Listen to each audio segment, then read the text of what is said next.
Hello, the uncensored ഷോയിൽ ഇന്ന് എൻ്റെ കൂടെ ജോയിൻ ചെയ്യുന്നു വിശേഷം സിനിമയുടെ വിശേഷങ്ങളുമായി ചിന്നു ആൻഡ് ആനന്ദ്. അപ്പം എന്താണ് വിശേഷം? ശേഷം നമ്മൾ തുടങ്ങുന്നത് കോവിഡിനൊക്കെ മുമ്പേ ആലോചിച്ച ഒരു ത്രെഡായിരുന്നു അത്. അന്നൊന്നും നമുക്ക് ഷൂട്ട് ചെയ്യാനുള്ള സൗകര്യങ്ങളൊന്നും ഉണ്ടായിരുന്നില്ല. ഈ ലിമിറ്റേഷൻസ് ഒക്കെ ഉണ്ടായിരുന്നു. അതെ. അന്ന് ടോട്ടലി വേറെ കാര്യങ്ങളും വേറെ കാസ്റ്റും അങ്ങനെയൊക്കെ ചിന്തിച്ചു പോയിരുന്നതാണ്. അതെല്ലാം കഴിഞ്ഞ് കോവിഡൊക്കെ മാറി പുതിയൊരു ഇതായിട്ടാണ് പിന്നെ ഞങ്ങൾ അതിൻ്റെ ഇടയിൽ കൃഷ്ണൻകുട്ടി മണി തുടങ്ങി എന്ന് പറഞ്ഞ സിനിമയൊക്കെ ചെയ്തിരുന്നു. വിശേഷത്തിലേക്ക് എത്തുക പറയുന്നത് വിശേഷം വെരി മച്ച് കറണ്ട് ആയിട്ടുള്ള നമ്മുടെ തൊട്ട അയൽപക്കത്തെ വീട്ടിലെ കഥ, അല്ലെങ്കിൽ നമ്മുടെ വീട്ടിലേക്ക് ഒന്ന് തിരിഞ്ഞു നോക്കിയാൽ കാണാവുന്ന ആളുകളൊക്കെ തന്നെയാണ് വിശേഷത്തിലുള്ള കഥാപാത്രങ്ങൾ. അപ്പോൾ ഇപ്പോഴത്തെ കാലഘട്ടത്തിൽ ചർച്ച ചെയ്യേണ്ട, ഇപ്പോൾ ഇവിടുന്ന് നമ്മളൊന്ന് റോഡിലേക്ക് ഇറങ്ങി കഴിഞ്ഞ് കഴിഞ്ഞാൽ ഇവിടെ ഏറ്റവും കൂടുതൽ കാണുന്ന ഒരു അഡ്വർടൈസ്മെന്റ് ബോർഡ് എന്ന് പറയുന്നത് മിക്കവാറും ഒരു IVF ക്ലിനിക്കിന്റെ മറ്റോ ആയിരിക്കും. അപ്പോൾ നമ്മുടെ വിഷയം ആ വിശേഷം ഒന്നും ആയില്ലേ എന്നുള്ള ചോദ്യവും വിശേഷവും ഒക്കെ അത് തന്നെയാണ്. ഇത്രയും ഡെൻസിറ്റി ഓഫ് പോപ്പുലേഷൻ കൂടിയ ഒരു സംസ്ഥാനത്ത്, അല്ലെങ്കിൽ ഇത്രയും പോപ്പുലേറ്റഡ് ആയിട്ടുള്ള ഒരു രാജ്യത്ത് ഇത്രയധികം IVF ക്ലിനിക്കുകളുള്ള സ്ഥലത്ത് ആണ് നമ്മൾ ജീവിക്കുന്നത്. അതിൻ്റെ കൂടെ നമ്മുടെ അടുത്ത് എന്തൊരു ഇതുപോലെയാണ് അത്. എല്ലാ കാലഘട്ടത്തിലും വിശേഷമൊന്നും ആയില്ല, അതിനൊരു ഉത്തരം കിട്ടിയില്ലെങ്കിൽ എന്തൊരു കുഴപ്പം അതിനകത്തുണ്ട് എന്ന് തോന്നുന്ന ഒരു രീതിയിലാണ് നമ്മുടെ സമൂഹം കുറെ കാലമായിട്ട് സഞ്ചരിക്കുന്നത്. അത്തരം കാര്യങ്ങളെ മുൻനിർത്തിയിട്ടാണ് നമ്മൾ ഇത് ഒരു ഫൺ ഫാമിലി ഡ്രാമ എന്നുള്ള രീതിയിലാണ് അപ്രോച്ച് ചെയ്തിട്ടുള്ളത്. കുറച്ച് ചിരിക്കാനും അതുപോലെ ചിന്തിക്കാനും സന്തോഷിച്ച് പുറത്തിറങ്ങാനുള്ള വകുപ്പായിട്ടാണ് ഇറങ്ങിയത്. ശരിക്കും വളരെ സീരിയസ് ആയിട്ടുള്ള ഒരു ടോപ്പിക് ഇങ്ങനെ ഒരു കോമഡി ലൈനിൽ പറയാന്ന് പറയുന്നത് ഭയങ്കര ഡിഫിക്കൽട്ട് ആണ് ആക്ച്വലി. അപ്പോൾ അത് എത്രമാത്രം ചലഞ്ചിങ് ആയിരുന്നു? അത് എനിക്ക് ബേസിക്കലി എനിക്ക് തോന്നുന്നത്, എനിക്ക് പൊതുവെ ഒരു കാര്യത്തിനെ കാണുമ്പോൾ അതിൻ്റെ ഹ്യൂമർ പെർസ്പെക്റ്റീവ് എന്ന് പറയുന്ന ഒരു കാര്യം എനിക്ക് പെട്ടെന്ന് അങ്ങനെയാണ് എനിക്കിത് സ്ട്രൈക്ക് ചെയ്യുക. പിന്നെ അതിനകത്തുള്ള കാര്യം എനിക്ക് തോന്നുന്നു, മറ്റുള്ള ഒരാളുടെ ഒരു ഗതികേട്, ചിലപ്പോൾ സിനിമയിൽ കാണുന്ന ഒരു കഥാപാത്രത്തിന്റെ ഗതികേട് നമുക്ക് ചിലപ്പോൾ ചിരി വരുന്നതായിരിക്കും പ്രേക്ഷകന്. അപ്പോൾ അത്തരത്തിലുള്ള കാര്യങ്ങളാണ് ആ അവസ്ഥ. ആ കഥാപാത്രങ്ങൾ പോകുന്നത് അവർക്ക് വളരെ ഇമ്പോർട്ടൻ്റ് ആണ്. നമുക്ക് കാണുമ്പോൾ ചിലപ്പോൾ ചിരി വരും. ഇപ്പോൾ മറ്റൊരു സ്ഥലത്ത് പറയുകയാണെങ്കിൽ വടക്ക് നോക്കിയന്ത്രം എന്നൊരു സിനിമ എടുക്കുമ്പോൾ അതിൽ ശ്രീനിവാസൻ സാർ ചെയ്ത കഥാപാത്രം, ആ കഥാപാത്രത്തിന്റെ പെർസ്പെക്റ്റീവിൽ ആലോചിച്ച് കഴിഞ്ഞാൽ അദ്ദേഹം വളരെ സീരിയസ് ആയിട്ടാണ് അതെല്ലാം ചെയ്യുന്നത്. കാണുന്നത് നമുക്കാണ് ചിരി വരുന്നത്. അപ്പൊ ജീവിതത്തിലെ ചില അവസ്ഥകളെ കുറിച്ച് മറ്റുള്ളവരോട് പറയുമ്പോൾ നമുക്ക് വളരെ വേദനയുള്ളതാണെങ്കിലും കേൾക്കുമ്പോൾ ചിലപ്പോൾ അവന് ഭയങ്കര ചിരി വരുന്ന കാര്യമായിരിക്കും. ആ ആസ്പെക്റ്റിലാണ് നമ്മൾ പറഞ്ഞിട്ടുള്ളത്. പക്ഷെ ആ ചിരി എന്ന് പറയുന്നത് ചിന്തിക്കാനുള്ളൊരു അവസരം കൂടിയാണ്, വെറുതെ ചിരിച്ച് പോകുന്ന അതല്ല. അപ്പൊ അത്തരത്തിലാണ് നമ്മളതിനെ പാക്ക് ചെയ്തിട്ടുള്ളത്. അപ്പോൾ ചിരിയിലൂടെ നമ്മളൊരു കാര്യം പറയുമ്പോൾ കുറച്ചും കൂടി ഡൈജസ്റ്റബിൾ ആവില്ലേ, ലളിതമായിട്ട് നമ്മൾ ഓർത്തിരിക്കുന്ന ഒരു കാര്യമായിട്ട് മാറുക എന്ന് പറഞ്ഞാൽ അങ്ങനെ ഒരു അപ്രോച്ചാണ് ശ്രമിച്ചിട്ടുള്ളത് ഇതിനകത്ത്. അപ്പൊ ഈ റൈറ്റിംഗ് പ്രോസസ് ആ സമയത്ത് തന്നെ ഈ ക്യാരക്ടർ പറയുമ്പോൾ ചിന്നു എന്ന് പറയുന്നൊരു പേര് മനസ്സിലേക്ക് വന്നിരുന്നോ തുടക്കം തന്നെ, അതോ ഫുള്ള് റൈറ്റിങ്ങും കാര്യങ്ങളൊക്കെ കഴിഞ്ഞ് പിന്നീട് വന്നൊരു സ്റ്റേജിലേക്കാണോ ചിന്നുവിന്റെ പേരൊക്കെ വരുന്നത്? ഞാൻ എഴുതുമ്പോൾ ആരുടെയും മുഖം മനസ്സിലില്ല. അത് കഴിഞ്ഞ് നമ്മൾ കാസ്റ്റിങ്ങും കാര്യങ്ങളൊക്കെ അങ്ങനെ ചിന്തിച്ച് ആരെ അവിടെ വെക്കാം എന്ന് ആലോചിച്ചിട്ടാണ് വളരെ പ്രഗത്ഭയായ നടിയെ ഞങ്ങൾ തീരുമാനിക്കുന്നത്. തിരക്കുകളിൽ നിന്ന് നമുക്ക് ഒരിക്കലല്ല. ചിന്നുവിനോട് ചോദിക്കാം, പറയൂ ക്യാരക്ടറിനെ പറ്റി. സോ ഇത് വിശേഷത്തിനകത്ത് വിശേഷം പറയുന്നത് ഷിജുവിൻ്റെയും സജിതയുടെയും കഥയാണ്. അപ്പോൾ അതിൽ സജിത എന്ന് പറയുന്ന ഒരു പോലീസ് ഉദ്യോഗസ്ഥ ആണ് എൻ്റെ കഥാപാത്രം. അപ്പോൾ ശരിക്കും വിശേഷത്തിൽ ഷിജുവും സജിതയും രണ്ടുപേരുടെയും രണ്ടാം കല്യാണമാണ്. രണ്ടുപേരും കണ്ടുമുട്ടി അതിനുശേഷമുള്ളവരുടെ പ്രണയവും പിന്നെ ഈ പറയുന്ന കല്യാണം കഴിഞ്ഞ ഉടനെ നാട്ടുകാർ ചോദിച്ചു തുടങ്ങുന്നുണ്ട് വിശേഷം ആയില്ലേ എന്ന്. അപ്പോൾ അതാണ് സിനിമയുടെ ടോട്ടാലിറ്റിയിലുള്ളത്. അപ്പോൾ അതുകൊണ്ട് തന്നെ അതാണ് വിഷയം എന്നുള്ളത് കൊണ്ട് കുറച്ച് നല്ലൊരു ട്രാവൽ ഉണ്ട് ഈ ക്യാരക്ടേഴ്സിനൊക്കെ. കുറച്ച് വർഷങ്ങളുടെ 8 വർഷത്തോളമുള്ള ഈ കഥാപാത്രങ്ങളുടെ ഒരു സഞ്ചാരമുണ്ട്. നമുക്ക് ഈ പലപ്പോഴും സിനിമയിൽ കാണിക്കാൻ ഒരു ചെറുപ്പം കാണിച്ചു, പിന്നെ പ്രായം കാണിച്ചു, അത് വളരെ എളുപ്പമാണ്. പക്ഷെ ഈ 8 വർഷം എന്ന് പറയുന്നത് നമ്മൾ കണ്ണ് ചിമ്മി എടുക്കുന്നതിന്റെ ഇടയിൽ പോയതായിരിക്കും ആ 8 വർഷം. പക്ഷെ ആ 8 വർഷത്തിൽ കൂടി അവരുടെ സഞ്ചാരം എന്ന് പറയുന്നത് ഭയങ്കര ഡീറ്റെയിലിംഗിൽ പറയുന്ന രീതിയിലാണ് നമ്മളിപ്പോ ഇത് ചെയ്തിരിക്കുന്നത്. ഓക്കെ. ഇപ്പൊ ഈ ടീച്ചറിൽ പറയുന്ന ഒരു ഡയലോഗ് ഉണ്ടല്ലോ, അതായത് നമ്മൾ ഒരു കാര്യം ചെയ്തിട്ട് കുറെ പ്രാവശ്യം നമ്മൾ ഒരു തവണയും കൂടി അതിലേക്ക് വരിക, തോറ്റെടുത്ത സ്ഥലത്തേക്ക് ഒരു തവണയും കൂടി വരിക എന്ന് പറയുന്ന ഒരു പ്രത്യേക ധൈര്യം വേണം, അതൊരു ഹീറോന് മാത്രമേ പറ്റുള്ളൂ എന്ന്. അപ്പൊ നിങ്ങളുടെ ജീവിതത്തിൽ ഇതേപോലെ തോറ്റു എന്ന് ഉള്ള ഒരു സ്ഥലത്ത് പിന്നെയും വന്ന് പ്രൂവ് ചെയ്തിട്ടുള്ള ഒരു സിറ്റുവേഷൻ ഉണ്ടായിട്ടുണ്ടോ? ഞാൻ സിനിമ തന്നെ പറയാം. സിനിമ ഞാൻ ആദ്യം ചെയ്ത സിനിമ അങ്ങനത്തെ ഇതൊന്നും അധികം വർക്കായിട്ടുണ്ടായിരുന്നില്ല. അത് കഴിഞ്ഞ് ഞാൻ പൊടിമീശ മുളയ്ക്കണ കാലം എന്ന് പറഞ്ഞൊരു പാട്ട് ചെയ്യുന്നതോടുകൂടിയാണ് എനിക്കൊരു മേൽവിലാസം മലയാള സിനിമയിൽ ഉണ്ടാവുന്നത്. അപ്പോൾ അതുവരയ്ക്കുള്ള 4 വർഷം കാലം ഞാനിവിടെ ഉണ്ടായിരുന്നു. ആ, അത് ഈ പറഞ്ഞ പോലെയാണ്, തോറ്റിരിക്കുന്നവൻ തിരിച്ചു വരാൻ വേണ്ടി ശ്രമിക്കുന്നത് തന്നെയാണ് അതെല്ലാം. അതുപോലെ തന്നെയാണ് ഇപ്പൊ എനിക്ക് തോന്നുന്നു അത് എല്ലാവരുടെ ലൈഫിൽ എവിടെയെങ്കിലുമൊക്കെ ഉണ്ടാവുന്ന കാര്യമാണ്. എന്നെ സംബന്ധിച്ച് എനിക്ക് ഏറ്റവും എളുപ്പം പറയാൻ പറ്റുന്ന മൊമെന്റ് അതാണ്. അപ്പൊ ആ ടൈം എന്താ ഫീൽ ചെയ്ത്? ഞാൻ ആക്ച്വലി ഇവിടെ എല്ലാം നിർത്തി ഞാൻ പുറത്തേക്ക് എങ്ങനെയെങ്കിലും പോവാന്നൊക്കെ വിചാരിച്ച് പഠിക്കാനോ മറ്റോ പോവാനൊക്കെ ആലോചിച്ചിരിക്കുന്ന സമയത്താണ് എൻ്റെ അടുത്തേക്ക് നമ്മുടെ ഈ സിനിമയുടെ തന്നെ ഡയറക്ടറാണ് അതിൻ്റെ, അദ്ദേഹം വിളിച്ചിട്ട് സൂര്യചേട്ടൻ വിളിച്ച് പറയുന്നു ഇങ്ങനെ ഒരു പടമുണ്ട്, അപ്പോൾ ബാക്ക്ഗ്രൗണ്ട് സ്കോറിനാണ് എന്നെ വിളിക്കുന്നത്. പക്ഷെ ബാക്ക്ഗ്രൗണ്ട് സ്കോറിനെ വിളിച്ച് ഞാൻ കഥ കേട്ട് കഴിയുമ്പോൾ എൻ്റെ ഇഷ്ടത്തിന് പോയിട്ട് ഒരു ട്യൂൺ ചെയ്ത് കേൾപ്പിച്ചിട്ടാണ് അങ്ങനെ ഒരു പാട്ട് എൻ്റെ ജീവിതത്തിൽ സംഭവിക്കുന്നത്. അപ്പൊ അങ്ങനെ ഞാൻ ശ്രമിച്ചില്ലായിരുന്നെങ്കിൽ ഞാനിപ്പോ ചിലപ്പോൾ ഇങ്ങനെ ഒരു വിശേഷം പോലും സംഭവിക്കില്ലായിരുന്നു. ഞാനിവിടെ ഉണ്ടെങ്കിലല്ലേ സംഭവിക്കുള്ളൂ. ചിന്നുവിന്റെ ലൈഫ് നോക്കുകയാണെങ്കിൽ അങ്ങനെ ഒരു മൊമെന്റ് എനിക്ക് ആക്ച്വലി എനിക്ക് ഭയങ്കര ലിറ്ററലായിട്ട് ഇപ്പം ഫോർ എക്സാമ്പിൾ സ്പോർട്സ്, ഞാൻ ഒരുപാട് സ്പോർട്സിൽ ആക്റ്റീവ് ആയിരുന്നു. അപ്പം സ്പോർട്സിൽ കോളേജ് ഇലക്ഷൻ അങ്ങനെയൊക്കെ ആയിരിക്കും ഈ പറയുന്ന ഈ തോറ്റെടുത്ത് നിന്ന് തിരിച്ചുപോയി ജയിച്ചു വരിക എന്ന് പറയുന്നത്. പിന്നെ ഫിലിംസിൽ എനിക്ക് തോന്നുന്നു ആദ്യത്തെ കുറച്ച് ഫിലിംസ് തോറ്റെന്നല്ല, നമുക്കൊരു ഭയങ്കരമായിട്ട് ഇനി മുന്നിൽ സിനിമയുണ്ടോ, അത് വരുമോ എന്നൊന്നും നമുക്ക് അറിഞ്ഞൂടാത്ത ഒരു ആക്ച്വലി ഫിലിമിൽ എല്ലാവർക്കും എനിക്ക് തോന്നുന്നു കുറച്ചധികം കാലം ഉണ്ടാവുന്ന ഒരു എന്താ പറയുക ഒരു കൺസേൺ ആണ് ഈ പറയുന്ന അടുത്ത പടമുണ്ടോ, അല്ലെങ്കിൽ അടുത്ത പടം ഉണ്ടെങ്കിൽ തന്നെ ആ പടം നന്നായിരിക്കുമോ, ഇത് ഉപജീവനമാക്കാൻ പറ്റുമോ എന്നൊക്കെ ഉള്ളത്. അത് ഐ തിങ്ക് അത് ഇതിന്റെ ഭാഗമാണ്. ചിന്നുവിന്റെ ലൈഫിൽ ഒരു ഹീറോ ഉണ്ടെന്നുണ്ടെങ്കിൽ അത് ആരായിരിക്കും ആ ടൈറ്റിൽ കൊടുക്കുന്നത്? I think my mother. കാരണം ഈ പറയുന്ന പോലെ ഒരുപാട് ഓഡ്സിനെ തരണം ചെയ്ത് ഒരുപാട് ലൈക്ക് അപ്ഹിൽ ബാറ്റിൽസ് ഡീൽ ചെയ്താണ് അമ്മ, ലൈക്ക് ബോത്ത് മൈ പേരൻസ്, പക്ഷേ എസ്പെഷ്യലി മൈ മദർ. കാരണം ഭയങ്കരമായിട്ട് അപ്ഹിൽ നടന്ന് ആ തണലിൽ ആണ് എന്നെ അനിയത്തിയും അമ്മ ഹാഡ് ടേക്കൻ കെയർ ഓഫ്. അപ്പം for me she's always A hero. എന്നെ സംബന്ധിച്ച് എൻ്റെ അച്ഛനും അമ്മയും എന്ന് പറയാം. അത് ഒരാളായിട്ട് പറയുന്നത് ശരിയാവില്ല. കാരണം എൻ്റെ ലൈഫിൽ അങ്ങനെയാണ്. രണ്ടുപേരും കൃത്യസമയത്ത് എന്നെ വളരെ സ്വതന്ത്രമായി വിട്ട് ഓരോ കാര്യങ്ങൾ ചെയ്യുമ്പോൾ അവർ ദേ ട്രസ്റ്റ് മീ എ ലോട്ട്. എൻ്റെ അച്ഛൻ ആകെ എന്നോട് പറഞ്ഞിട്ടുള്ള കാര്യം, എന്ത് നീ ചെയ്യുകയാണെങ്കിൽ സന്തോഷമായിട്ട് ചെയ്യും. അപ്പോൾ അത് പട്ടിണി കിടന്നാലും ഇഷ്ടപ്പെട്ടൊരു കാര്യം ചെയ്യാൻ മുമ്പ് ചിലപ്പോൾ പട്ടിണി കിടക്കേണ്ട വരുമായിരിക്കും, പക്ഷെ അത് സന്തോഷം നൽകുന്നുണ്ടെങ്കിൽ ഗോ ഫോർ ഇറ്റ് എന്ന് പറഞ്ഞിട്ടുള്ളത്.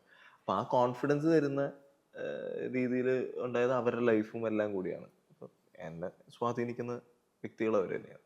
ഇപ്പൊ ഈ സൊസൈറ്റിയിൽ പലതരത്തിലുള്ള ചോദ്യങ്ങൾ എല്ലാ ഫേസ് ഓഫ് ലൈഫിൽ നമ്മൾ കേട്ടുകൊണ്ടിരിക്കും. ഒരു 10th കഴിഞ്ഞാല് 10th മാർക്ക്, 12th കഴിഞ്ഞാൽ ഏത് കോഴ്സ് എടുക്കണം എന്നല്ലേ. അപ്പൊ ഇപ്പൊ ഏറ്റവും കൂടുതൽ കേൾക്കുന്ന ഒരു ചോദ്യം നിങ്ങൾ രണ്ടുപേരും ഏതാണ്? അത് അടുത്ത പടം എന്താണ്? അത് സ്വാഭാവികമായിട്ടും സിനിമയില് അടുത്ത പടം ഏതാണ്, പടമൊന്നും അതൊക്കെ എല്ലാ ആക്ടേഴ്സും അടുത്ത പടം ഏതാന്ന് ചോദിച്ചാൽ കുഴപ്പമില്ല, പടമൊന്നും ഇല്ലല്ലേ എന്ന് ചോദിക്കുന്ന ചോദ്യമാണ് അയ്യോ എന്നുള്ളത്. അതൊക്കെ ഇഷ്ടംപോലെ ഉണ്ടായിട്ടുണ്ട്. എൻ്റെ നാട്ടിലൊക്കെ ഞാൻ 2 ദിവസം നടന്നാൽ മതി, വേറെ പുതിയ പടമൊന്നും ഇല്ലല്ലേ ചോദിക്കും. അത് ആകെ ഞാൻ 2 ദിവസം നാട്ടിൽ പോയിട്ടുണ്ടാവുള്ളൂ, ബാക്കി എല്ലാ ദിവസവും എറണാകുളത്തായിരിക്കും. ആ 2 ദിവസം കൃത്യമായിട്ട് ഏതെങ്കിലും ഒരു അമ്മാവന്റെ മുമ്പിൽ ചെന്ന് ഞാൻ പെടും. അപ്പൊ അമ്മാവൻ ആകെ ചോദിക്കാനുണ്ടാവുക ഈ ഒരു കാര്യം ഉണ്ടാവുള്ളൂ. പക്ഷെ ഒന്നും പറഞ്ഞിട്ട് കാര്യമില്ല. ഇനി എന്ത് ഉത്തരം കൊടുത്താലും ഇനിയിപ്പോ എനിക്ക് പടം ഉണ്ടെങ്കിലും ഇല്ലെങ്കിലും ആ ചോദ്യം എന്തായാലും ഒബ്വിയസ്. അതെ. അപ്പൊ ഈ ഒരു അൺസർട്ടനിറ്റി എന്ന് പറയുന്ന ഈ ഒരു സ്പേസ് ഉണ്ടല്ലോ, അതിൽ എത്രമാത്രം കംഫർട്ടബിൾ ആയിട്ട് ഇരിക്കാൻ സാധിക്കുന്നുണ്ട്?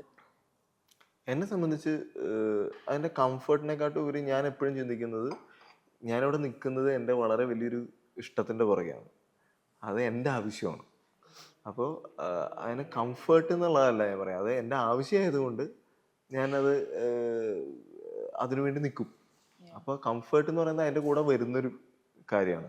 പിന്നെ എനിക്ക് തോന്നുന്നു അത്ര മോശമൊന്നുമല്ല ജീവിതം. അതെ.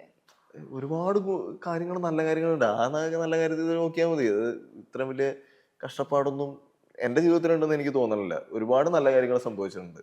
ഇടയ്ക്ക് വരുന്ന ചെറിയൊരു ഡിപ്പൊക്കെ ആണ് നമുക്ക് അന്നേരം ഭയങ്കര ബുദ്ധിമുട്ടായിരിക്കുമെങ്കിലും ഒന്ന് ആലോചിച്ച് കഴിഞ്ഞാൽ അത് അത്ര വലിയ കുഴിയൊന്നും അല്ല. എനിക്ക് തോന്നുന്നു ഈ ഒരു പോസിറ്റീവ് തിങ്കിങ് ഉണ്ടല്ലോ, അത് ശരിക്കും എഴുത്തിലും ഉണ്ട്, അത് ടീച്ചറിലും റിഫ്ലക്ട് ചെയ്യുന്നു എന്നുള്ളത് എടുത്തു പറയേണ്ടിയിരിക്കുന്നു. അപ്പം ഞാൻ ആലോചിക്കുന്നു, ഇപ്പൊ ഒരു നായിക, നമ്മുടെ സിനിമയിൽ പൊതുവെ ക്ലീഷേ നായികമാരല്ലാണ്ട് മലർത്തിയടിച്ച് എല്ലാവരുടെയും മനസ്സിലേക്ക് വന്ന ഒരു ക്യാരക്ടറാണല്ലോ. അപ്പം ആ ഒരു ക്യാരക്ടറിന് ഒരു കോള് വന്ന സമയത്ത് ഹൗ ഡിഡ് യു ഫീൽ? ശരിക്കും എന്നെ അഷ്റഫിക്കയാണ് വിളിക്കുന്നത്. തമാശ ഞാൻ അഷ്റഫിക്കയുടെ കൂടെ ചെയ്തത്. എങ്ങനെയോ അഷ്റഫിക്ക വിളിക്കുന്നതിന് തലേ ദിവസം എനിക്ക് എൻ്റെ ഉള്ളിൽ എന്തോ ഇങ്ങനെ അഷ്റഫിക്ക എന്നെ വിളിക്കും എന്നെന്തോ ഒരു തോന്നൽ. അപ്പം അത് എന്തോ ഇൻസ്റ്റഗ്രാമിൽ അദ്ദേഹം ലൈക്ക് ചെയ്ത്, ലൈക്ക് കുറച്ച് ബാക്കിലൊരു ഫോട്ടോ അദ്ദേഹം ലൈക്ക് ചെയ്തു. ഞാൻ അഷ്റഫിക്ക എന്താണ് ഇൻസ്റ്റഗ്രാമിൽ നോക്കുന്നത് എന്നൊക്കെ ഞാൻ ഇങ്ങനെ ആലോചിച്ച്, അഷ്റഫിക്ക എന്നെ വിളിക്കും, ഉറപ്പായിട്ട് വിളിക്കുന്നത്. അടുത്ത ദിവസം എന്നെ വിളിച്ചു, ഇങ്ങനെ ഞാൻ എൻ്റെ അടുത്ത പടം ചെയ്യുന്നുണ്ട്, ഇങ്ങനെ ഒരു ക്യാരക്ടറുണ്ട്, ഞാനിത് പറയാമെന്ന് പറഞ്ഞ് നറേറ്റ് ചെയ്തു. അത് അദ്ദേഹം നറേറ്റ് ചെയ്തില്ലെങ്കിലും ഞാൻ പോയി ചെയ്യും ആയിരുന്ന ഒരു സിനിമയാണ്. കാരണം അഷ്റഫിക്ക പറഞ്ഞാൽ ഞാൻ കിണറ്റിൽ വരെ ചാടും എന്ന് ഞാൻ ഇതുവരെ പറഞ്ഞു കഴിഞ്ഞു. അപ്പോൾ അങ്ങനെ അദ്ദേഹം പറഞ്ഞു, നറേറ്റ് ചെയ്തു. എന്നിട്ട് ഈ അവസാനത്തെ ഈ സീക്വൻസ് നറേറ്റ് ചെയ്തപ്പോൾ I was like, this is kick-as. നമുക്ക് കിക്ക്-ആസ് ഷോർട്സ് ഒക്കെ ഉണ്ട്. അപ്പോൾ അങ്ങനെ ഐ ജസ്റ്റ് സെഡ് ഓക്കെ. അതിൽ പിന്നെ ചെമ്മൻ ചേട്ടൻ തന്നെ പ്രൊഡ്യൂസ് ചെയ്യുന്ന, അദ്ദേഹം എഴുതിയ സിനിമയാണ്. പിന്നെ കുഞ്ചാക്കോ ബോബൻ, ആഷി കപൂർ, ചേച്ചി ഒക്കെ പ്രൊഡ്യൂസ് ചെയ്യുന്ന പ്രോജക്റ്റ് ആണെന്ന് കേട്ടപ്പോൾ തന്നെ ഐ വാസ് ലൈക്ക് ലോട്ടറി. ആ ഷൂട്ടിംഗ് സമയമൊക്കെ ഓർമ്മയുണ്ടോ? ആക്ച്വലി നമ്മൾ ആ ക്ലൈമാക്സ് സീക്വൻസ് എനിക്ക് തോന്നുന്നു 3-4 ദിവസം കൊണ്ട് ഷൂട്ട് ചെയ്തതാണ്. കാരണം പല സീക്വൻസുകളുള്ളതുകൊണ്ട്. ശരിക്കും അതിൻ്റെ ക്ലൈമാക്സ് അങ്ങനെ അല്ലായിരുന്നു ആകേണ്ടിയിരുന്നത്. എന്നുവെച്ചാൽ എൻ്റെ ക്യാരക്ടർ എടുത്ത് അടിക്കേണ്ടിയിരുന്നത് കൊസ്തേപ്പൻ്റെ സഹോദരനെയാണ്. നമ്മൾ മറ്റേ ഞാൻ ഒരു സീനുണ്ട് അതിൽ, ഞാൻ സ്കൂട്ടർ ഓടിച്ച് പോകുമ്പം ജിൻഷൻ്റെ ക്യാരക്ടർ വന്നിട്ട് ഇങ്ങനെ പറയും, എന്നെയും കൂടെ പഠിപ്പിക്കുമോ ജൂഡോ എന്ന്. അപ്പം ആ ഷോട്ട് ലൈക്ക് ഞാൻ കൊണ്ട് സ്കൂട്ടർ നിർത്തിയിട്ട് ഞാൻ ഇങ്ങനെ അഷ്റഫിക്ക എടുത്ത് പറഞ്ഞു, ശരിക്കും ഇങ്ങേരല്ലേ ഞാൻ വലിച്ചെറിയണ്ടേ. അപ്പൊ അങ്ങനെ അഷ്റഫിക്ക ചെമ്പേണ്ടത് ശരിയാ ആ കേൾ അത് അത് അങ്ങനെ അങ്ങനെ അവർ രണ്ടുപേരും ഡിസ്കസ് ചെയ്ത് അവര് ജിൻചേട്ടനോട് സംസാരിച്ചു. ജിൻചേട്ടൻ ഓക്കെ എന്ന് പറഞ്ഞു. അങ്ങനെയാണ് ശരിക്കും കൊസ്തേപ്പിനെ എടുത്തടിക്കുന്ന ഒരു ക്ലൈമാക്സ് പോലെ.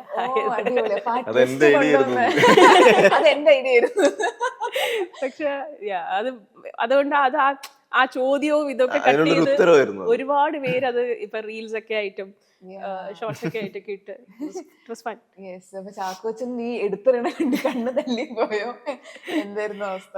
ഇല്ല, I mean Chackochan already actually അതിനകത്ത് പല സീക്വൻസിലും ഞാൻ ആദ്യമായിട്ടാണ് ശരിക്കും നമ്മൾ, അപ്പം അതിനകത്ത് ഈ നമ്മൾ ഇങ്ങനെ ഒരു കാറ്റടിക്കുന്നു, മുടി പറക്കുന്നു, പ്രണയത്തോടു കൂടി നോക്കുന്നു. അപ്പം ഞാൻ ഇങ്ങനെ ചാക്കോച്ചൻ്റെ സീക്വൻസ് ഒക്കെ എടുത്തു കഴിഞ്ഞു. എന്നിട്ട് എന്നെ വിളിക്കുക ആക്സസ് മാറ്റിയപ്പം ഞാനിങ്ങനെ കാറ്റടിക്കാൻ വേണ്ടിയിട്ട് റെഡി ആയിട്ടിരുന്നിട്ട് പ്രണയിക്കാൻ വേണ്ടി നോക്കുമ്പോൾ അവിടെ ഇങ്ങനെ ഒരു വട്ടത്തിലൊരു ഗോളത്തിലൊരു ക്രോസ്, ഇതിനെ നോക്കിയാണ് പ്രണയിക്കണം ഞാൻ. ഓ ശരി ഞാൻ താഴേന്ന് ഓക്കെ എൻ്റെ പുലിമുരുകൻ പോസ് ചെയ്യുന്ന ഐ എം റെഡി, കാറ്റടിക്കുന്നു, ആക്ഷൻ എന്ന് പറഞ്ഞാൽ ഞാൻ മോളിലേക്ക് എൻ്റെ കണ്ണിലെ മൊത്തം പൊടി. കാരണം അവിടെ ഡസ്റ്റ് ഒക്കെ പറത്തുകയാണ് നമ്മുടെ ഫൈറ്റ് മാസ്റ്ററിന്റെ ടീം. അപ്പൊ ഞാൻ ഇങ്ങനെയൊക്കെയാ നോക്കുന്നത്, എന്താണ് പ്രണയം വരട്ടെ, പ്രണയം കണ്ണിൽ കരട് മാത്രമേ വരുന്നു. അപ്പൊ എനിക്കത് ഭയങ്കര പുതിയൊരു എക്സ്പീരിയൻസ് ആയിരുന്നു ആക്ച്വലി. ഈ നമുക്ക് എല്ലാവർക്കും ആഗ്രഹമുള്ള സ്ലോ മോഷൻ ആക്ഷൻ, മുടി വറക്കുന്നു, അപ്പൊ ബാക്കിൽ BGM ഒക്കെ. അപ്പൊ ഓൾറെഡി ഇപ്പൊ ഈ സ്പോർട്സിൽ ആക്റ്റീവ് ആയിരുന്നു, അല്ലെങ്കിൽ ബോക്സിംഗ് ചാമ്പ്യൻ ആണ്. അപ്പം ഈ ജൂഡോ ആണ് ഇതിൽ ചെയ്തതെന്ന് എനിക്ക് തോന്നുന്നു. അപ്പൊ എത്രത്തോളം എളുപ്പമായിരുന്നു അതോ അത് ട്രെയിനിങ്ങും പരിപാടിയൊക്കെ കുറച്ചും കൂടി ഡിഫിക്കൽട്ട് ആയിരുന്നു? ആക്ച്വലി ഞാൻ 2 months എന്നും രാവിലെ ഞാൻ ട്രിവാൻഡ്രത്ത് ഈ പറയുന്ന 2 മൂവ്സ്, ജൂഡോയുടെ 2 മൂവ്സ് ഒരാളെ എങ്ങനെ എറിയാം എന്നുള്ള 2 മൂവ്സ് മാത്രം ഞാൻ പോയി 2 മാസം പ്രാക്ടീസ് ചെയ്തു രാവിലെ. അങ്ങനെ കുറച്ച് ബലിയാടുകൾ എനിക്ക് അവിടുത്തെ ട്രെയിനേഴ്സ് വരെ തന്നിരുന്നു. അപ്പൊ അങ്ങനെ ജൂഡോ എനിക്ക് അത്രേ അറിയൂ. ആ 2-3 മൂവ്സ് ഞാൻ പഠിച്ചിട്ടുള്ളത് മാത്രമേ എനിക്കറിയൂ. പിന്നെ ഈ യൂട്യൂബ് വീഡിയോസും ഇതൊക്കെ കണ്ടിട്ടുള്ള അറിവ്, അല്ലെങ്കിൽ അവർ പ്രാക്ടീസ് ചെയ്യുന്ന കണ്ടിട്ടുള്ള അറിവ് എനിക്ക് ജൂഡോ ആയിട്ടുള്ളൂ. ഓക്കെ. സ്പോർട്സിനുണ്ടതിൻ്റെ ഗുണം എന്ന് വെച്ചാൽ നമുക്ക് എവിടെയെങ്കിലും നമ്മുടെ ബോഡിയിൽ എവിടെയെങ്കിലും അതിൻ്റെ ഓർമ്മയുണ്ടാവും. പക്ഷേ രാവിലെ എഴുന്നേറ്റ് 6 മണിക്ക് പോവാന്ന്, അവിടെ എത്തുക എന്ന് പറയുന്നത് മാത്രമായിരുന്നു ടാസ്ക്. പക്ഷെ അതിനത്രയും റിസൾട്ട് ആ ഒരു സീനിനും അല്ലെങ്കിൽ ആ ഒരു സിനിമയ്ക്ക് വന്നു എന്നുള്ളതാണ്. ശരിക്കും ഈ തമാശ എന്ന് പറയുന്ന ഒരു സിനിമ, ഇപ്പം ബിഫോർ തമാശ ആഫ്റ്റർ തമാശ ചിന്നുവിന്റെ ലൈഫ് എത്രമാത്രം മാറി? ഞാൻ ഇന്ന് ഇവിടെ ഇരിക്കുന്നത് തമാശയുടെ പച്ചപ്പ് കൊണ്ടാണെന്നുള്ള ഉത്തമ ബോധ്യത്തോടുകൂടി ഞാൻ ഇതിന് ഉത്തരം തരുന്നില്ല. ഇല്ല, പക്ഷെ ഐ തിങ്ക് ലൈക്ക് നമുക്ക് ജീവിതത്തിൽ ഒരു തമാശ പോലത്തെ ഒരു പടമൊക്കെ കിട്ടുള്ളൂ എന്ന് ഞാൻ strongly I believe. Thamaasha is a very rare gem of a movie. അതങ്ങനെ എപ്പോഴും നമുക്ക് കിട്ടില്ല. പിന്നെ നമ്മൾ വിശേഷത്തിന് വേണ്ടി കാത്തിരിക്കണം. അത് തന്നെ. അയ്യോ, വിശേഷം ടീച്ചർ ആണെങ്കിലും പാട്ടുകൾ നമ്മൾ ഓൾറെഡി കണ്ടു. ട്രെയിലർ ഇപ്പൊ കുറച്ചു മണിക്കൂർക്ക് മുന്നേ റിലീസ് ചെയ്തിരിക്കുകയാണ്. ട്രെയിലറും നമ്മൾ വാച്ച് ചെയ്തു. അത്രയും ഒരു എന്താ പറയുക, വളരെ സിമ്പിൾ ആയിട്ട് നമ്മുടെ തൊട്ടപ്പുറത്ത് വീട്ടിലെ ആൾക്കാരെ പോലെയും അല്ലെങ്കിൽ അവിടെ നടക്കുന്ന ഒരു കാര്യം പോലെയും അത്രയും സിമ്പിൾ ആയിട്ട് പറയാന്ന് പറയുന്നത് വെരി ഡിഫിക്കൽട്ട്. എനിക്ക് തോന്നുന്നു മെക്കാർട്ടിൻ സാർ സ്റ്റുഡിയോയിൽ വന്നപ്പോൾ പറയണ്ടായിരുന്നു, പഞ്ചാബി ഹൗസിന്റെ സ്റ്റോറി ശരിക്കും നോക്കുകയാണെങ്കിൽ വളരെ സങ്കടമുള്ളൊരു ലൈനാണ്. ഒരാൾക്ക് പൈസയൊന്നും ഇല്ല, അയാൾ മരിക്കാൻ പോവാണ്, അവിടെ നിന്നാണ് സിനിമ സ്റ്റാർട്ട് ചെയ്യുന്നത്. അപ്പൊ അതേപോലെ പക്ഷെ പഞ്ചാബി ഹൗസ് പറയുമ്പോൾ എല്ലാവരും ചിരിയാണ് എന്ന ആ ഒരു ഇതുണ്ടല്ലോ, ഒരു കോൺഫ്ലിക്റ്റ്, അവിടെ ഒരു തമാശയും ഇതെന്നല്ല. അപ്പം ഏറ്റവും ഡിഫിക്കൾട്ട് സങ്കടം തമാശ രൂപേണ പറയാന്നുള്ളതാണ്. അപ്പൊ അത് തന്നെയാണ് വിശേഷം പറയുന്നത് എന്നുള്ളതും ടീച്ചറിലൂടെ ട്രെയിലറിലൂടെ നമുക്ക് മനസ്സിലാവുന്നു. അപ്പൊ ഒരു റൈറ്ററാണ്, മ്യൂസിക് കമ്പോസറാണ്, ഇപ്പൊ ഒരു ആക്ടറുമാണ്. അപ്പം ഏത് മേഖലയാണ് ഇവിടെ ആണ് എനിക്ക് എന്റെ ഒരു ഇടം എന്ന് തോന്നിയിട്ടുണ്ടോ? ഇത് മൊത്തത്തിൽ ഉത്തരം ഞാൻ പറഞ്ഞുതരാം. സിനിമയാണ് എന്റെ ലോകം, അല്ലേ? ബേസിക്കലി അതേ പറയാൻ പറ്റൂ. കാരണം ഇതില് മ്യൂസിഷ്യൻ ആവാനാണ് ഞാൻ വന്നത്. ബാക്കിയല്ല എനിക്ക് ബോണസായി കിട്ടിയത്. അത് എഴുത്തുകാരൻ എന്ന് പറയുന്ന കാര്യം, അത് എഴുത്ത് പിന്നെ ഉണ്ടായിരുന്നു. കാരണം ഈ കോളേജ് ടൈമിലൊക്കെ ഞാൻ അതിന്റെ കാര്യങ്ങളും ഇതൊക്കെ പ്രൊജക്റ്റ് ചെയ്യുമ്പോഴൊക്കെ ഉണ്ടായിരുന്നു. ബട്ട് അഭിനയം എൻ്റെ നിഘണ്ടുവിൽ എവിടെ ഉണ്ടായിരുന്നില്ല. അത് ഇപ്പൊ സംഭവിച്ചൊരു കാര്യമാണ്. അതായത് സംഭവിച്ചത് ഒരു ഈ കഥ ഞാൻ നറേറ്റ് ചെയ്യുമ്പോൾ ഞാൻ സൂര്യന്റെ രീതി പറഞ്ഞു, ഞാൻ കഥ പറയാൻ അറിയത്തില്ല, കഥ അഭിനയിക്കാനേ അറിയുള്ളൂ എന്ന് പറയാം എന്നെ കുറിച്ച്. ഞാൻ അഭിനയിച്ചുകൊണ്ടാണ് പറയുക. അപ്പൊ അതൊരുമാതിരി മോണാക്ട് പോലെയാണ്, ഇവരൊക്കെ കണ്ടിട്ടുണ്ട്. അപ്പൊ അത് കണ്ട് ഇതായിട്ടാണ് സൂര്യൻ എന്നോട് പല ആക്ടേഴ്സിനൊക്കെ നമ്മൾ ആലോചിച്ചു, അങ്ങനത്തെ കാര്യങ്ങളൊക്കെ നീങ്ങുന്നുണ്ടെങ്കിലും സൂര്യൻ എന്നോട് ആദ്യം ഒരു തവണ ചോദിച്ചു, ഇത് നിനക്ക് തന്നെ ചെയ്തുകൂടെ എന്ന് ചോദിച്ചു. ഞാൻ അത് ഇങ്ങനെ ശരിയാകുമെന്ന് പറഞ്ഞ് നിൽക്കുമായിരുന്നു. ബട്ട് ഒരു പോയിന്റ് സൂര്യേട്ടൻ പറഞ്ഞത്, ഈ സിനിമയ്ക്ക് ഏറ്റവും ഫ്രഷ് ആയിട്ടുള്ളൊരു ഔട്ട്ലുക്ക് കൊടുക്കാൻ നന്നാവുമാനത്. പിന്നെ എൻ്റെ കോൺഫിഡൻസ് ബൂസ്റ്റ് ചെയ്യാന്നുള്ളതായിരുന്നു. അത് എനിക്ക് പേടിയോ അങ്ങനത്തെ പ്രശ്നങ്ങളൊന്നുമില്ല, പക്ഷെ ഒരു ആശങ്കയുണ്ട്. ലൈക്ക് നമ്മളിതുവരെയും ചെയ്തിട്ടില്ല, നമ്മൾ അങ്ങനെ ചിന്തിച്ചിട്ടോ ആഗ്രഹിച്ചിട്ടോ ഒന്നും ഇല്ലാത്തൊരു കാര്യമാണ്. അപ്പൊ അങ്ങനെയുള്ളതുകൊണ്ട് ഭയങ്കര റെസ്പോൺസിബിലിറ്റി ഫീൽ ചെയ്തിട്ടുണ്ട് എനിക്ക്. ഞാൻ ചിന്നുവിനോടൊക്കെ ആദ്യത്തെ കുറച്ച് ദിവസങ്ങൾ പറയുന്നത്, എത്ര പേരാണ് സിനിമയിലൊരു മുഖം വരാൻ വേണ്ടി ആഗ്രഹിച്ച് എൻ്റെ അടുത്ത് തന്നെ വിളിക്കുന്നതും മെസ്സേജ് അയക്കുന്നതായിട്ടുള്ള ഒരുപാട് പേരെ എനിക്കറിയാം. അങ്ങനെയുള്ളൊരു അവസരം വളരെ ക്ലീൻ ആയിട്ട് എനിക്ക് മുമ്പിൽ എന്താ പറയുക, ഫ്രീ ആയിട്ടൊരു ഇത് കൊണ്ടുവന്ന് തരുന്ന പോലെയാണ് തന്നത്. അപ്പോൾ അത് അക്സെപ്റ്റ് ചെയ്യുന്നത് മാത്രമല്ല, അത് അക്സെപ്റ്റ് ചെയ്യുമ്പോൾ അത് ഏറ്റവും ഭംഗിയായിട്ട് ചെയ്യണം എന്നുള്ളൊരു റെസ്പോൺസിബിലിറ്റി ഉണ്ടായിരുന്നു എനിക്ക്. അത് ഭംഗിയായി ചെയ്യാൻ പറ്റിയിട്ടുണ്ടെന്നാണ് ഞാൻ വിശ്വസിക്കുന്നത്. അങ്ങനെ അത് ജനങ്ങൾ പറയേണ്ട കാര്യമാണ്. ബാക്കിയുള്ള ക്യാരക്ടേഴ്സ് ആരൊക്കെയാണ് എന്ന് പറയും? നമ്മുടെ പടത്തിൽ ഒരുപാട് ക്യാരക്ടേഴ്സും ആർട്ടിസ്റ്റുകളൊക്കെ ഉണ്ട്. അൽത്താഫ് ഉണ്ട്, ബൈജു ചേട്ടനുണ്ട്, നമ്മുടെ കുഞ്ഞികൃഷ്ണൻ മാഷുണ്ട്, ഷൈനി ചേച്ചിയുണ്ട്, പിന്നെ അജിത ചേച്ചിയുണ്ട്, ജോണി ചേട്ടനുണ്ട്, ജോണി ആൻഡ്ജനുണ്ട്, പോത്തൻ ചേട്ടനുണ്ട്, ഗിരീഷ് പോത്തൻ. ഒരുപാട് പേരുണ്ട്. ഞാൻ ആരെങ്കിലും വിട്ടുപോയെന്ന് പോലും എനിക്കറിയില്ല. പാട്ടുകൾ ഇനിയും ഇറങ്ങാനുണ്ടോ? നമ്മൾ കണ്ട പാട്ടുകൾ ഉണ്ട്, 4 പാട്ടുകളുണ്ട് സിനിമയില്. ഇനിയൊരു പാട്ടും കൂടി റിലീസിന് മുമ്പ് നമ്മൾ പോകുന്നുണ്ട്. പാട്ടുകളും ഈ പറഞ്ഞ മാതിരി പാട്ടുകളുടെ അടിയിൽ വരുന്ന കമന്റ്സും ഒക്കെ കാണുമ്പോഴാണ് നമുക്ക് ഒരു സന്തോഷവും പ്രതീക്ഷയൊക്കെ ഉണ്ടാകുന്നത്. അതുപോലെ കാതൽ സിനിമയില് മമ്മൂക്ക റെക്കമെൻഡ് ചെയ്തിട്ടാണ് കാതലിലേക്ക് എത്തിയത് എന്നറിഞ്ഞു. അപ്പം ആ മമ്മൂക്ക റെക്കമെൻഡ് ചെയ്തെന്ന് പറഞ്ഞപ്പോ കിളി പോയ മൊമെന്റ് ആയിരുന്നോ? സമസ്ത കിളികളും ഒരു ബിക്കോസ് ഞാൻ ആക്ച്വലി അത് ഓഡിഷൻ എന്ന് വിചാരിച്ച് പോയ സ്ഥലത്തുനിന്ന് ഓഡിഷൻ ഒന്നും നടക്കുന്നില്ല, you are fixed for the job with recommendations from എന്നൊക്കെ പറയും.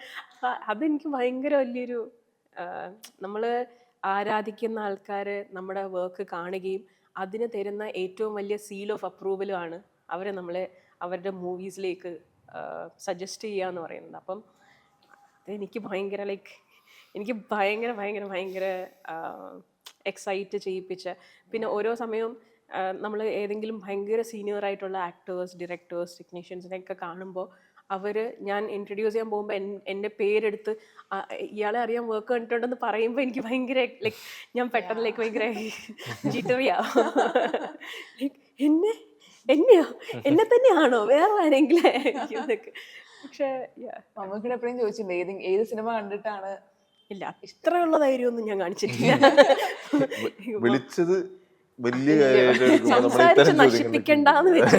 അതുകൊണ്ട് ഞാൻ മമ്മൂക്കയുടെ അടുത്ത് പോയി നമുക്ക് പറയുന്ന കേട്ടോണ്ടിരിക്കും. കുറേ കാര്യങ്ങൾ ചോദിക്കണം എന്നുണ്ട്, പക്ഷെ ഉള്ളിൽ ഈ ചെറിയൊരു ഭയവും ഭയങ്കരമായിട്ട് ബഹുമാനവും ഉള്ളതുകൊണ്ട് ഒരു 100 ചോദ്യത്തിൽ ഒരു ചോദ്യമൊക്കെ ആയിരിക്കും ചോദിക്കുക അദ്ദേഹത്തിൻ്റെ അടുത്ത്. കൂടെ വർക്കിങ്ങും വളരെ ഈസി ആയിരുന്നു എന്ന് തോന്നുന്നു അല്ലേ? പൊതുവെ നമ്മൾ കേട്ടിട്ടുള്ളൊരു ഇമേജ് ഉണ്ടല്ലോ, വളരെ സ്ട്രിക്റ്റ് ആയിട്ട് സീരിയസ് ആയിട്ട്, അങ്ങനെ തന്നെയാണോ സെറ്റിൽ? അതോ? ഇല്ല, എനിക്ക് തോന്നുന്നു അദ്ദേഹം തന്നെ അദ്ദേഹത്തെക്കുറിച്ച് അടിച്ചിറക്കിയ കള്ളപ്രചാരണമാണതെന്നാണ് എനിക്ക് തോന്നുന്നത്. കാരണം അദ്ദേഹത്തിൻ്റെ കൂടെ വർക്ക് ചെയ്ത ആരും അദ്ദേഹം സ്ട്രിക്റ്റ് ആണെന്ന് പറയേണ്ട യാതൊരു രീതിയിലുള്ള സ്വഭാവ സവിശേഷതകളും ഞാൻ അദ്ദേഹത്തിൽ ശ്രദ്ധിച്ചത് പോലും ഇല്ല. കാരണം ഭയങ്കര ഫ്രീ ആയിട്ട്, ഭയങ്കര ഈസി ഗോയിങ് ആയിട്ട്, ഭയങ്കര കോപ്പറേറ്റീവ് ആയിട്ട്, സപ്പോർട്ടീവ് ആയിട്ടുള്ളൊരു ലെജൻഡാണ്. അപ്പം മാത്രല്ല അതില് ലോയർ ആണല്ലോ ക്യാരക്ടർ. അപ്പൊ ഞാൻ നോക്കുമ്പോ കുറേ ഡയലോഗ്സ് ഉണ്ടല്ലോ. അപ്പൊ ഞാൻ വിചാരിക്കുന്നത് അതിന്റെ ഷൂട്ടൊക്കെ എങ്ങനെ ആയിരിക്കും? അത് തന്നെ. അയ്യോ, അപ്പൊ തലേന്നേ ബൈ ഹാർട്ട് ഇരുന്ന് പഠിച്ച്. എൻ്റെ 10ാം ക്ലാസ്സിന് പോലും ഞാനിങ്ങനെ പഠിച്ചിട്ടില്ല. അത് ഭയങ്കര എൻ്റെ തലയിൽ ഇത്രയേ ഉള്ളൂ.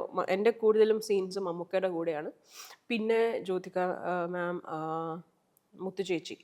അപ്പോൾ ഇതൊക്കെ ഭയങ്കര സീനിയറായിട്ടുള്ള ആൾക്കാരാണ്. ഇവരൊക്കെ ഭയങ്കര എക്സ്പീരിയൻസ്ഡ് ആയിട്ട് നിൽക്കുമ്പോൾ അവിടെ ഞാൻ പോയി എൻ്റെ ഡയലോഗ് തെറ്റിച്ച്, അതും 3/4 പേജ് 1 പേജാണ് ഡയലോഗ് ആദർശും പോൾസനും കൂടെ എഴുതി വെച്ചിട്ടുള്ളത്. അതിൽ കുറേ ഈ പറയുന്ന കോർട്ട് ലാംഗ്വേജ് ഉണ്ട്. അതും അവർ ജെന്യുവിനായിട്ട് കോർട്ടിൽ പോയി ആ കോർട്ടിലിരുന്ന് അവിടെ ഉപയോഗിക്കുന്ന ഭാഷയിൽ ചെയ്തു വെച്ചിരിക്കുന്നതാണ്. അതുകൊണ്ട് നമ്മൾ സിനിമയിൽ കാണുന്ന കോർട്ട് ലാംഗ്വേജിൽ അത്ര കാഠിന്യമുള്ള വാക്കുകൾ അല്ലെങ്കിൽ പോലും പ്രോപ്പർ അപ്പോൾ അത് അങ്ങനെ തന്നെ വേണമെന്ന് അവർക്ക് നിർബന്ധമുണ്ട്. ഓവറായിട്ട് മറ്റേ ഭയങ്കര യെസ് യുവർ ഓൺ അങ്ങനെയൊന്നും വേണ്ട, എന്നാൽ അതേസമയം സ്റ്റേൺ ആയിരിക്കണം, അങ്ങനെ കുറേ മാനദണ്ഡങ്ങളൊക്കെ ഉണ്ടായിരുന്നു അവർക്ക്. പക്ഷേ അപ്പം എൻ്റെ തലയിൽ ഇതേ ഉള്ളൂ, ഞാൻ ഡയലോഗ് മറന്ന് തെറ്റിച്ചിട്ട് ഒരു റീടേക്ക് പോകരുത് എന്നുള്ളൊരു ഉള്ളിൽ ആരും തരാത്ത ഒരു സ്ട്രെസ്സ് ഞാൻ തന്നെ എൻ്റെ തലയിൽ എടുത്ത് വെച്ച് കഷ്ടപ്പെട്ട് പഠിച്ച് ലൊക്കേഷനിലൊക്കെ പോയി ഏകദേശം കുഴപ്പമില്ല. ഇങ്ങനെ ഒരു ടേബിളിൻ്റെ അപ്പുറത്ത് മമ്മൂക്കയായിട്ട് ആണ് ആദ്യത്തെ സിജുവും മമ്മൂക്കയുള്ള ആദ്യത്തെ ഇതിൽ മമ്മൂക്ക വന്ന് ഇൻട്രൊഡ്യൂസ് ചെയ്യുന്നു, ഇരിക്കുന്നു, മമ്മൂക്ക കുറച്ച് കഥയൊക്കെ പറയുന്നു, നമ്മൾ അതൊക്കെ കേൾക്കുന്നു. അപ്പോഴത്തേക്കിനും ആക്ഷൻ പറഞ്ഞു നമ്മൾ. അപ്പോൾ ആദ്യത്തെ 2-3 ഡയലോഗ്സ് പറഞ്ഞു. കട്ട് പോകേണ്ടതാണ്, കട്ട് ജീവചേട്ടൻ വിളിക്കുന്നില്ല. അപ്പം ഞാൻ 3ാമത്തെ ഡയലോഗ് 4ാമത്തെ ഡയലോഗ് ഇനി എനിക്ക് ഡയലോഗ് എല്ലാം അറിയാം, പക്ഷെ നമ്മൾ 3 ഡയലോഗ് പറയാനേ പ്രിപ്പയർഡ് ആണല്ലോ ഈ ഷോട്ടിന് മെൻ്റലി. അതെ. അപ്പോൾ കുറച്ച് കഴിഞ്ഞപ്പോൾ ഞാൻ ഇങ്ങനെ ഇരിക്കുകയാണ്, എനിക്ക് ഇനി എന്ത് പറയണമെന്ന് എനിക്ക് ഒരു പിടുത്തമില്ല. ആരും ഇത് അറിയാതെ ഞാൻ ഇങ്ങനെ വെയിറ്റ് ചെയ്യും, എൻ്റെ ദൈവമേ മനസ്സിൽ വരൂ ഡയലോഗ് മനസ്സിൽ. അപ്പം നമുക്ക് അവിടെ ഇരുന്നിട്ട് കട്ട്, എന്തിനാ നമ്മൾ ഇത്ര ദൂരെ പോകുന്നത്, ഞാൻ എൻ്റെ ഡയലോഗൊക്കെ മറന്നുപോയി, കുട്ടി നോക്കും എല്ലാം പഠിച്ചിട്ട് വന്നിരിക്കുന്നു. ഞാൻ ഇതെങ്ങനെ അങ്ങനെ എൻ്റെ കയ്യിൽ നിന്ന് 2 പ്രാവശ്യം ഇതേപോലെ നീണ്ട് ഷോട്ട് പോകുമ്പോൾ ഞാൻ എൻ്റെ കുറേ കഴിയുമ്പോൾ നമുക്ക് റിലേ പോകുമല്ലോ എന്താ നടക്കുന്നതെന്ന്. അപ്പോൾ പുള്ളിക്കാരൻ കറക്റ്റ് എൻ്റെ റിലേ പോകുന്ന സമയത്ത് പുള്ളിക്കാരൻ തന്നെ കട്ട് വിളിക്കും. അപ്പോൾ ഞാനിപ്പോഴും ചോദിച്ചിട്ടില്ല, പക്ഷെ എൻ്റെ ഒരു നിഗമനം, എൻ്റെ റിലേ പോയത് അദ്ദേഹം മനസ്സിലാക്കിയിട്ട് ശരി ഇനി നമുക്ക് അടുത്ത ഇതിലേക്ക് പോവാന്നുള്ളതാണെന്നാണ് ഞാൻ മനസ്സിലാക്കിയിരിക്കുന്നത്. അപ്പൊ എന്താണെങ്കിലും അടിപൊളി വർക്കിംഗ് എക്സ്പീരിയൻസ് ആയിരുന്നു. അപ്പൊ വിശേഷം ഇതേപോലെ ഞങ്ങൾ കാണുന്ന പോലത്തെ ഒരു ഫാമിലി ആയിട്ട് തന്നെയായിരുന്നു ആ ഹോൾ ഷൂട്ട് എന്ന് മനസ്സിലാക്കുന്നു. അപ്പൊ വിശേഷത്തിന് ഓൾ ദി വെരി ബെസ്റ്റ്. അപ്പൊ നമ്മുടെ വ്യൂവേഴ്സിന്റെ അടുത്ത് എന്താണ് പറയാനുള്ളത്? ജൂലൈ 19-നാണ് വിശേഷം നിങ്ങളുടെ മുമ്പിലേക്ക് എത്തുന്നത്. ഒരുപാട് സന്തോഷത്തോടെ ഒരുപാട് സ്നേഹത്തോടെ ഞങ്ങൾ എല്ലാവരും കൂടി ഉണ്ടാക്കിയിട്ടുള്ളൊരു നല്ല നല്ല കുറച്ച് മുഹൂർത്തങ്ങൾ തരുന്ന സിനിമയായിരിക്കും എന്നുള്ളൊരു വിശ്വാസത്തിൽ നിങ്ങളുടെ മുമ്പിലേക്ക് കൊണ്ടുവരികയാണ് വിശേഷം. നിങ്ങളുടെ ജീവിതത്തിൽ അതൊരു നല്ല വിശേഷമായി മാറണം എന്നാണ് നമ്മൾ ആഗ്രഹിക്കുന്നത്. അതെ. എല്ലാവരും പോയി സിനിമ കാണണം, അഭിപ്രായങ്ങൾ എന്തായാലും പറയണം, അതൊക്കെ തന്നെ ആഗ്രഹം. അപ്പം thank you so much. Chinnu എന്തെങ്കിലും ആഡ് ചെയ്യണ്ടോ? ജൂലൈ 19 വിശേഷം വിശേഷം വിശേഷം. അപ്പൊ ഇത് കഴിഞ്ഞിട്ട് ഞാൻ ചോദിക്കാം എങ്ങനെയുണ്ട് വിശേഷം എന്നുള്ളത്. അപ്പം all the very best. Thank you so much. Thank you so much.